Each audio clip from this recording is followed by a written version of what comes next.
El aire helado de la Nochebuena de 2002 mordía las mejillas de los vecinos de Modesto, California. La nieve, ese símbolo de paz y festejo, se negaba a caer, pero en el corazón de la avenida Covena, una oscuridad más densa que cualquier noche sin luna comenzaba a propagarse. Lassie Peterson, 8 meses y medio de dulce espera, había desaparecido.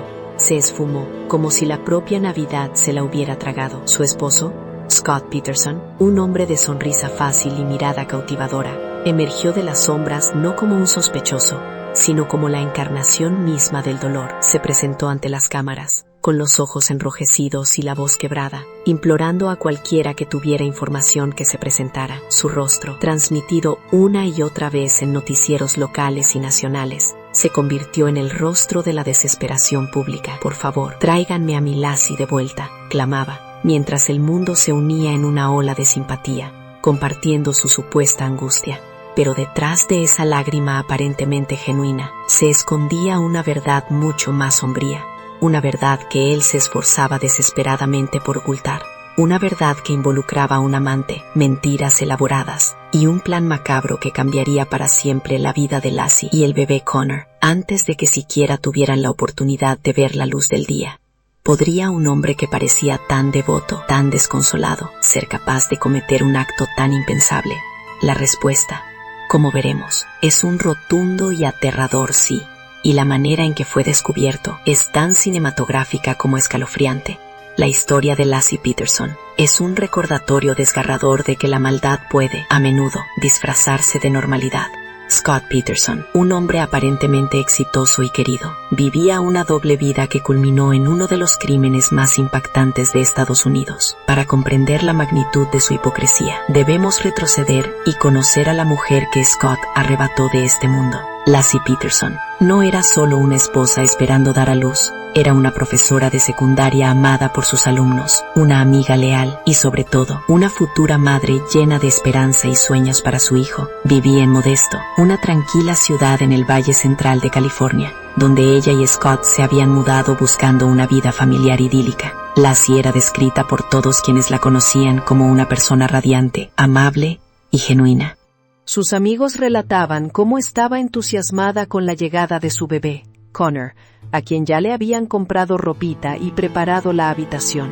Las fotos que compartían la mostraban sonriente, con su vientre abultado, un faro de alegría y anticipación. Su relación con Scott, al menos para el público y la mayoría de sus conocidos, parecía sólida.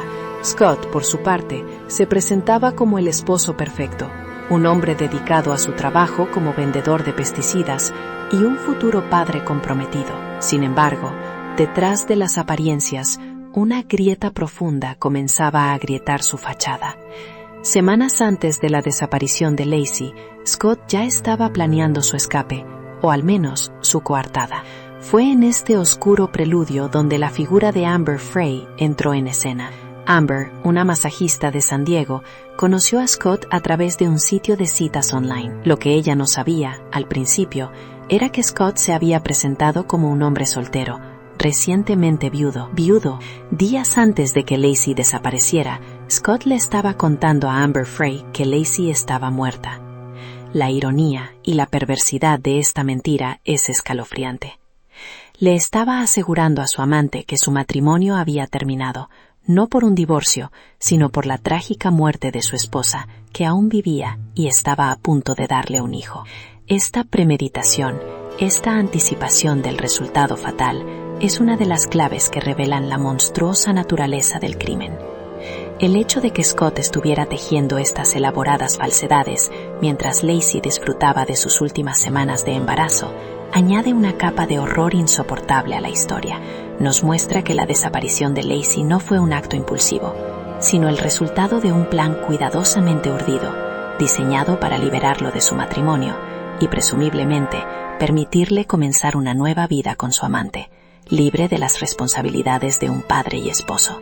La imagen pública que Scott cultivó era diametralmente opuesta a la realidad que vivía en privado, y el contraste entre su actuación pública y sus acciones privadas sería finalmente lo que lo condenaría. Pero, ¿cómo se desmoronó esta elaborada farsa? ¿Qué pistas, qué errores llevaron a Scott Peterson a ser el hombre más buscado del país no por la pérdida de su esposa, sino por el acto de haberla eliminado. La Nochebuena de 2002 se cernía sobre Modesto, California, con la promesa de celebración y reencuentro familiar. Lassie Peterson, con su radiante vientre de 8 meses y medio, esperaba a su esposo, Scott, quien supuestamente iría de pesca a la bahía de Berkeley. Las rutinas de la vida, ese hilo conductor que nos une a la normalidad, parecían intactas. Lassie había terminado de trabajar, había hecho las compras para la cena de Navidad y, según los testimonios, estaba planeando una última llamada telefónica a su madre antes de la medianoche.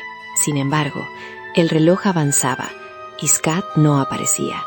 La preocupación, ese primer pinchazo de hielo en el corazón, comenzó a reemplazar la alegría festiva. Fue entonces cuando un detalle aparentemente insignificante, pero crucial, comenzó a emerger. Scott Peterson llamó a su perro, Scotty, a casa de su vecina. La excusa: había ido a pescar.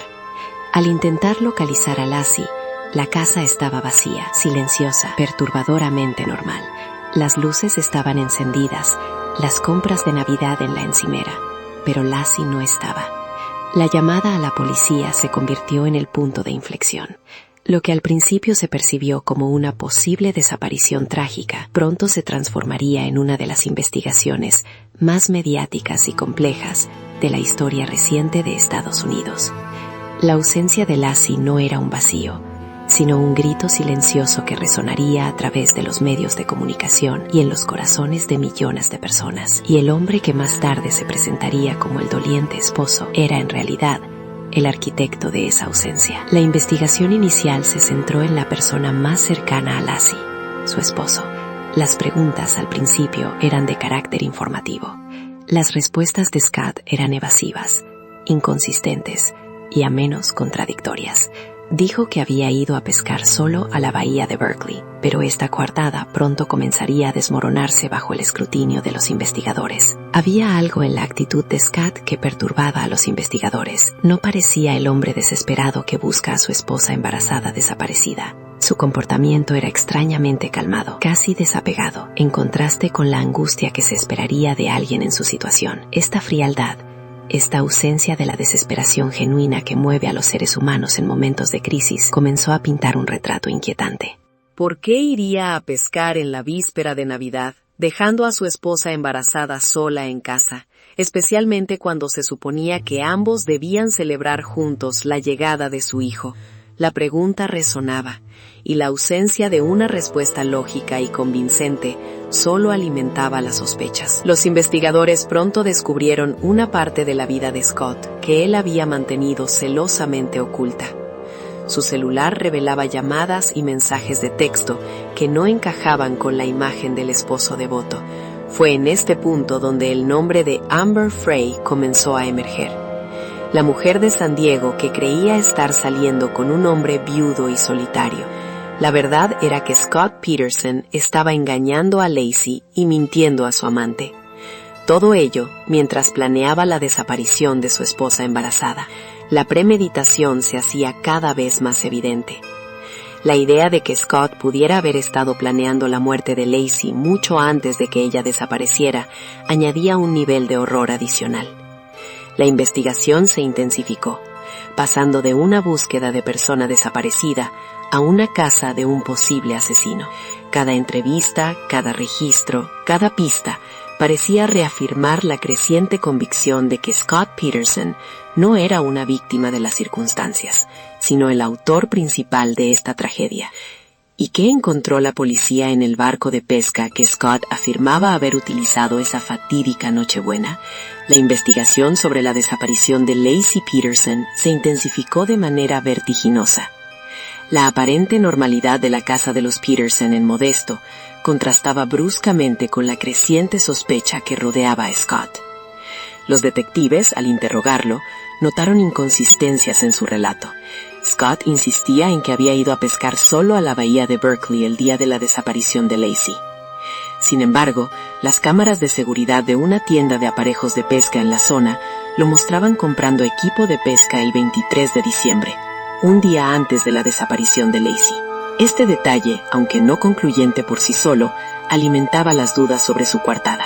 Más inquietante aún, fue el descubrimiento de su relación extramarital con Amber Frey.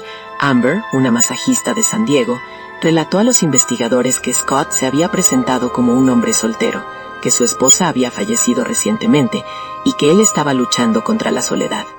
Lo más impactante de su testimonio fue la revelación de que Scott le había dicho semanas antes de la desaparición de Lacey que este sería su primer cumpleaños sin su difunta esposa.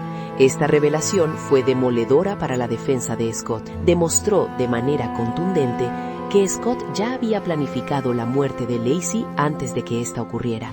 La policía rápidamente equipó a Amber con un micrófono para grabar conversaciones con Scott, esperando obtener alguna confesión o información. Las conversaciones grabadas, aunque Scott nunca llegó a confesar directamente, estaban llenas de mentiras y evasiones que solo confirmaban la narrativa que la fiscalía estaba construyendo. El barco de pesca de Scott, adquirido recientemente y de una manera que más tarde parecería sospechosa, fue examinado minuciosamente. El análisis forense encontró rastros de cabello que se relacionaron con Lacey y un ancla hecha de cemento. Esta ancla de fabricación casera era una pieza fundamental del rompecabezas. Los investigadores sostuvieron que Scott fabricó varias de estas anclas y las utilizó para hundir el cuerpo de Lacey en la bahía de San Francisco. La elección del lugar de pesca cobró un nuevo y oscuro significado. Scott había llevado a Lacey a su tumba acuática, justo en el mismo lugar donde pretendía haber estado pescando inocentemente el día de su desaparición. La ironía, la monstruosa ironía, era casi insoportable. Mientras la búsqueda de Lacey se extendía por toda la región, Scott continuaba apareciendo ante las cámaras, con su actuación de padre y esposo angustiado perfectamente ensayada. Sus apariciones en televisión, sus llamadas de voz entrecortada por el llanto, generaban oleadas de simpatía y empatía de un público que no podía imaginar la verdad que se ocultaba detrás de esa fachada de dolor. La hipocresía de Scott alcanzó su cima más perversa en enero de 2003, cuando, mientras Lacey seguía desaparecida y su familia estaba destrozada, Scott fue captado en cámaras de seguridad en lugares de entretenimiento, aparentemente despreocupado. Pero el golpe de gracia a su fachada llegó de una manera que nadie esperaba. La policía, al revisar los registros de su teléfono celular, descubrió que Scott había tenido conversaciones con Amber Frey en las que, mientras participaba en una vigilia de velas por Lacey, le dijo a Amber que estaba en París. Los medios de comunicación, que habían amplificado su dolor ante las cámaras, ahora exponían sus mentiras en todos los canales. La revelación de la relación con Amber Frey fue un punto de quiebre que desencadenó una avalancha mediática. El público, que hasta entonces había simpatizado con Scott, comenzó a verlo bajo una luz muy diferente. Su actuación pública había sido impecable, pero la realidad de sus acciones privadas era incuestionable. En abril de 2003, 4 meses después de la desaparición de Lacey, llegó el momento más oscuro de toda esta historia. Las autoridades descubrieron los cuerpos de Lacey y su bebé Connor en las orillas de la bahía de San Francisco, a pocas millas de donde Scott afirmaba haber estado pescando el día de Navidad. La coincidencia geográfica era demasiado obvia para ser ignorada. La confirmación de la muerte de Lacey y Connor fue un golpe devastador para su familia y para el país entero. El dolor que antes era incertidumbre y esperanza se transformó en una pena indescriptible. Para la fiscalía, sin embargo, fue la confirmación de lo que ya sospechaban. Scott Peterson había asesinado a su esposa y a su hijo por nacer. La detención de Scott Peterson se produjo poco después del descubrimiento de los cuerpos, y fue en este momento cuando la máscara de la normalidad cayó de manera definitiva. Cuando la policía lo arrestó, lo encontraban a pocas millas de la frontera con México, en un campo de golf. Tenía el pelo teñido de rubio, una barba recién crecida, un coche diferente al suyo, 4 teléfonos celulares, casi $15,000 en efectivo y documentos de identidad de su hermano, junto con pastillas de Viagra y material de acampada. Todo indicaba una huida inminente. La imagen del fugitivo, con su aspecto cambiado para pasar desapercibido, contrastaba dramáticamente con la del esposo lloroso que había pedido ayuda en televisión. Aquí es donde la hipocresía de Scott Peterson alcanzó su punto más perturbador. Este hombre que había llorado ante las cámaras pidiendo que encontraran a su esposa, estaba en realidad escapando de la justicia, habiendo planificado su huida con la misma frialdad con la que había planeado el crimen. La confesión de Amber Frey detallando la relación secreta y las mentiras de Scott, fue crucial. Las grabaciones de sus conversaciones telefónicas, en las que Scott mentía descaradamente sobre estar en París mientras participaba en una vigilia por Lacey, conmocionaron a los jurados y al país.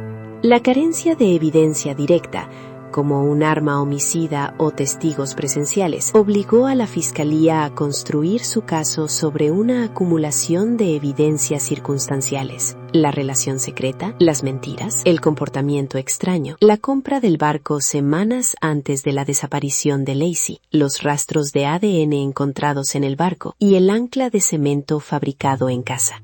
La defensa argumentó que las pruebas eran meramente circunstanciales y que no había evidencia directa que vinculara a Scott con el crimen.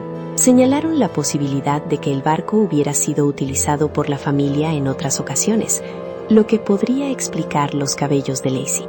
Sin embargo, el jurado no se convenció. En noviembre de 2004, casi 2 años después de la desaparición de Lacey, Scott Peterson fue declarado culpable de asesinato en primer grado por la muerte de Lacey y asesinato en segundo grado por la muerte del bebé Connor. La sentencia inicial fue la pena de muerte, pero en 2020, la Corte Suprema de California anuló la condena a muerte por irregularidades en la selección del jurado, reemplazándola con cadena perpetua sin posibilidad de libertad condicional. Scott Peterson actualmente cumple esa condena en la prisión estatal de Mule Creek. Y ahí donde la historia podría haber terminado, en 2024 surgió un nuevo capítulo perturbador: el Proyecto Inocencia de Los Ángeles, una organización dedicada a exonerar a personas injustamente condenadas, tomó el caso de Scott Peterson, afirmando tener nuevas pruebas que podrían exculparlo. Esto reabrió el debate sobre su culpabilidad, dividiendo la opinión pública entre quienes creen firmemente en su culpabilidad y quienes, a la luz de estas nuevas alegaciones, cuestionan si la justicia realmente se hizo.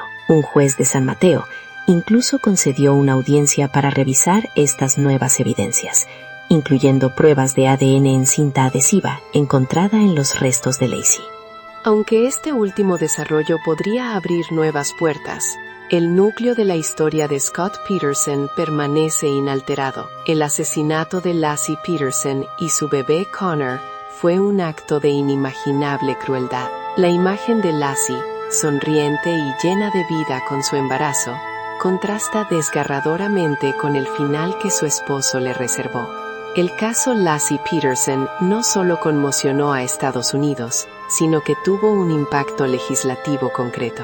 La muerte de Lacey y Connor inspiró la aprobación de la Ley de Víctimas No Nacidas, también conocida como la Ley de Lacey y Connor, que convierte en delito separado causar la muerte de un feto durante la comisión de un crimen federal. Su legado, aunque nacido de una tragedia, ha contribuido a proteger a futuras madres y a sus bebés no nacidos. El caso nos recuerda que la maldad no siempre se presenta con un aspecto monstruoso, sino que a veces se esconde detrás de una sonrisa amable y unas lágrimas de cocodrilo. Y nos deja con una pregunta que todavía resuena en la mente de muchos. ¿Se hizo justicia por Lacey y Connor Peterson? ¿Crees tú que la condena de Scott Peterson fue justa?